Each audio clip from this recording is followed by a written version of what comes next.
Moi, je suis Soumia Malenbaum, donc je suis dirigeante dans une entreprise de services numériques. J'ai créé 2 entreprises et j'ai rejoint le groupe Kerus il y a quelques années.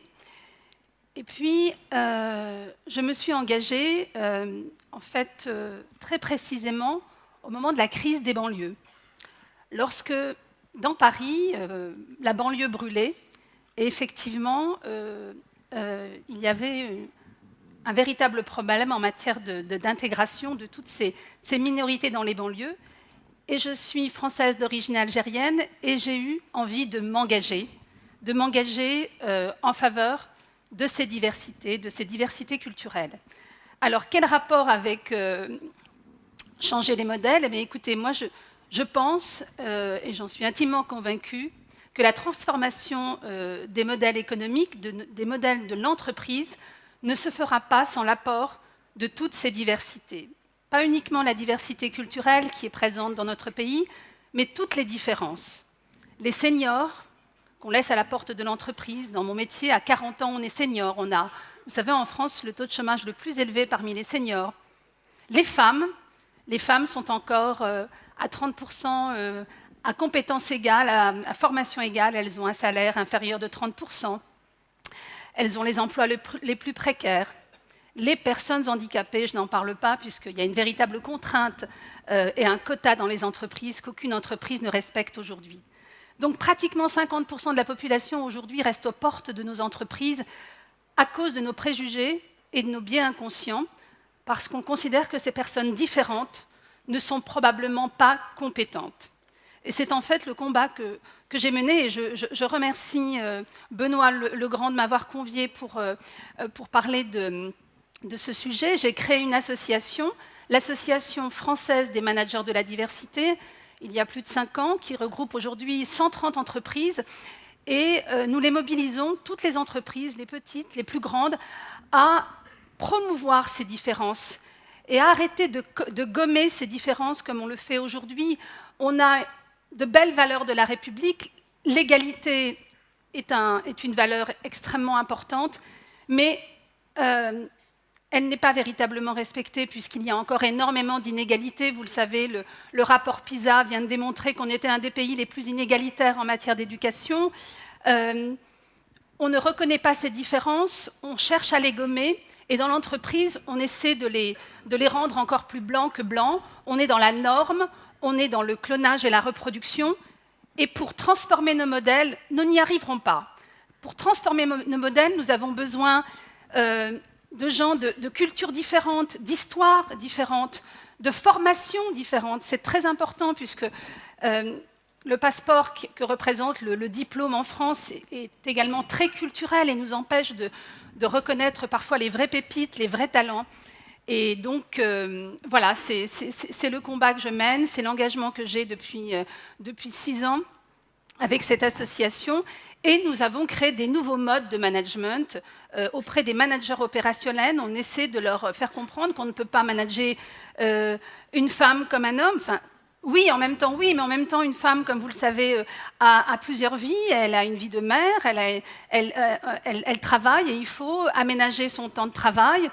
Il faut également aménager, par exemple, le poste de travail d'une personne handicapée lorsque on sait que 2/3 du handicap se produit sont déroulés de carrière. On devient handicapé pendant sa période professionnelle et il faut que l'entreprise soit en capacité de maintenir et d'adapter le poste de travail pour garder ces personnes handicapées. Les seniors, c'est pareil. Nous avons travaillé sur le management intergénérationnel. Comment l'apport d'un senior avec son expérience peut apporter à un jeune, notamment un jeune, je pense à un jeune geek dans le numérique. On voit bien que les jeunes ont des approches très différentes, et bien faire travailler des équipes ensemble. Et puis toute cette diversité culturelle, tous ces jeunes qui ont des diplômes mais qui n'ont pas la bonne adresse, qui n'ont pas la bonne couleur de peau, qui n'ont pas le bon nom et qui ont juste 4 fois moins de chances d'accéder à un entretien dans l'entreprise. Et tout ça, ce sont des talents qui vont permettre, ce sont des agents innovants, innovateurs, ce sont des jeunes femmes, des seniors, toutes ces personnes qui vont contribuer par leur histoire, à transformer des modèles qui ont du mal à se à se réinventer. Merci. Merci. Soumia, il y a juste une... Je ne t'ai pas raconté ça, on a dîné ensemble hier soir, mais je crois que je vais te le raconter. Il y a quelques années, j'avais une société où il y avait beaucoup d'informaticiens. Je t'en ai parlé, je t'ai raconté ça. Et on a pris la décision avec la DRH de faire de la discrimination positive. On a recruté, pour ainsi dire, que des Noirs et des Arabes. Et ça a été une expérience extraordinaire. Ça a été vraiment génial. Et en fait, c'était des gens qui avaient envie de prouver qu'ils pouvaient y arriver et qui s'est dit on m'a donné cette chance et qui l'ont fait de façon remarquable. Donc c'est pas mon propos, mais Oui, je voulais en te le plus, dire. la Et France c'était, pour oui, moi, c'est un truc oui. qui m'émeut encore quand j'en parle parce que pour moi, je me dis mais pourquoi tout le monde ne fait pas ça, quoi?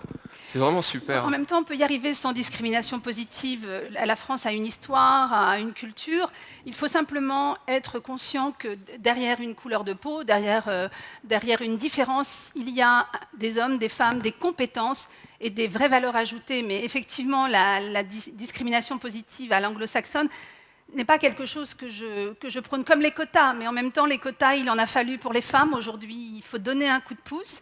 Et maintenant, il faut que les femmes soient présentes partout, dans l'entreprise, mais également dans les instances les plus importantes, et qu'elles soient visibles comme toutes ces diversités qu'on n'arrive pas à faire véritablement entrer dans nos organisations, mais également dans tous les secteurs, en politique, dans les médias, et je pense qu'Audrey ne me dira pas le contraire. Enfin, voilà. Tu as raison. Il faut que... Pour te laisser la parole, parce qu'il Absolument. reste maintenant 3 minutes. J'ai 1 minute 15, Ouais, mais je vais faire vite. C'est pas vrai. C'est pas grave. c'est pas grave. Excuse-moi. Alors, en 2 mots, moi je voudrais vous parler de cette révolution qu'on palpe, qu'on sent, mais qu'on n'arrive pas toujours à caractériser. Pour moi, c'est la révolution digitale. C'est une révolution qui a commencé il y a 20 ans et qui ne fait qu'accélérer, qu'accélérer. Comment on la caractérise? Moi, j'aime bien parler de l'Afrique. L'Afrique, c'est 6% de croissance du PIB. On ne sait pas expliquer ça. Et puis, on s'est intéressé de façon scientifique à cette croissance et on s'est aperçu que finalement, c'était les gains d'opportunités que permettent les télécommunications qui étaient à l'origine de cette croissance. La moitié de la croissance africaine provient de ça. Et ces gains d'opportunités, c'est en train de tout emporter. On est en train d'accroître de façon très très significative la capacité de communiquer, de faire communiquer des machines entre elles, de vous permettre de communiquer. Et il y a une loi, qui est la loi de Robert Metcalfe, qui dit que l'efficacité d'un système numérique est égale au carré du nombre de ses participants, qui est vraiment en train de se mettre en œuvre de façon extrêmement puissante. Alors, ça a des conséquences tout à fait significatives. La première d'entre elles, c'est le fait que lorsque vous avez accès à la totalité de l'information, eh bien, ce qui compte, ça n'est plus de savoir les choses, mais c'est de savoir les organiser. Ça veut dire qu'il faut avoir un impact sur le système éducatif, il faut arrêter de bourrer nos élèves avec des tables de multiplication et plutôt de leur apprendre l'agilité intellectuelle et la curiosité. Et puis au-delà de ça, ça veut dire que ça change la façon dont les sociétés, les institutions, les entreprises doivent s'organiser. On le voit, certaines entreprises de nouvelles générations arrivent à avoir des niveaux d'efficacité incroyables. L'exemple que je donne toujours, c'est celui d'Elon Musk, ce milliardaire américain qui a d'abord fait fortune avec PayPal, mais ce qui s'est dit, finalement, ces techniques que j'ai mises en œuvre au sein de PayPal, je vais les répliquer dans l'industrie traditionnelle, dans le monde de la vraie vie, de l'entreprise normale, et il s'est mis à faire des lanceurs de fusées qui sont moins chers que Arianespace. Il a fait des fermes solaires qui sont plus performantes que toutes celles qui existent aujourd'hui. Et il a appliqué ça également à la construction de voitures électriques. Sa voiture électrique est considérée comme la meilleure du monde à ce jour. Donc on voit que ça peut tout emmener. Et la question, c'est de savoir comment est-ce qu'on crée un modèle pendant ce moment de rupture qui soit le nôtre. Parce que le numérique a aussi un certain nombre d'inconvénients. Le premier d'entre eux, c'est la concentration des capitaux accélérée à laquelle on assiste notamment aux États-Unis, et donc à la disparition de la classe moyenne. Un autre inconvénient du numérique, c'est évidemment les risques de totalitarisme à l'égard de la donnée. Et mon point, c'est de dire, c'est très simple, qu'il ne faut pas subir les technologies. Il ne faut pas avoir de comportement manichéen à l'endroit des technologies. Il ne faut pas considérer qu'elles sont bonnes ou mauvaises. Il faut considérer que c'est à nous, les sociétés humaines, de designer les technologies dans un sens qui nous permet de créer une société harmonieuse. Et je crois que La raison pour laquelle moi je m'implique beaucoup dans ces enjeux, c'est que je crois qu'il faut considérer qu'on peut reconstruire la pensée politique à partir de ce nouveau paradigme technologique. Et cette logique qui finalement nous fatigue beaucoup d'offres ou de la demande, de socialisme versus libéralisme, etc., pour moi elle est dépassée. Et le nouveau paradigme, c'est un paradigme qui n'a pas encore été écrit. Et c'est ce à quoi je vous invite, c'est d'avoir cette réflexion, de faire en sorte qu'on ait un débat vibrant, parce que je suis sûr que nous, Français, Européens, on peut construire un modèle qui soit différent et meilleur sans doute que celui qu'on voit émerger à différents endroits du globe. Je vous remercie. Merci. Merci à tous les trois.